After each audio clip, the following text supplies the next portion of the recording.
है।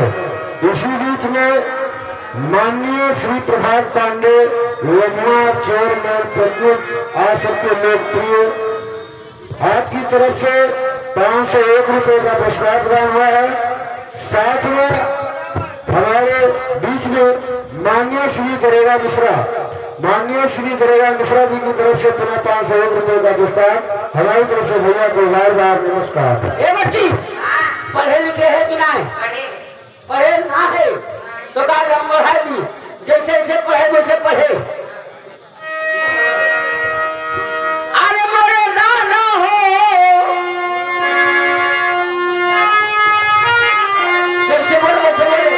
अरे मोरे नाना हो, अरे मोरे दादा हो, अरे मोरे नाना हो कबूतर वाला काबा। अरे मोरे दादा हो कबूतर वाला काबा।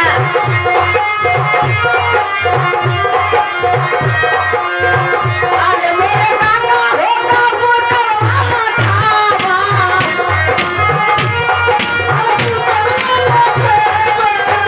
अरे मेरे बाबू हो, अरे मेरे बाबू हो खरगोशा वाला काबा।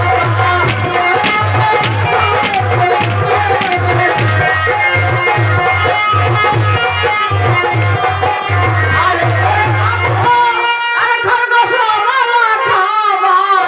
अरे मेरे बाबू हो खरगोशा वाला काबा। अरे मेरे नाना हो दादा वाला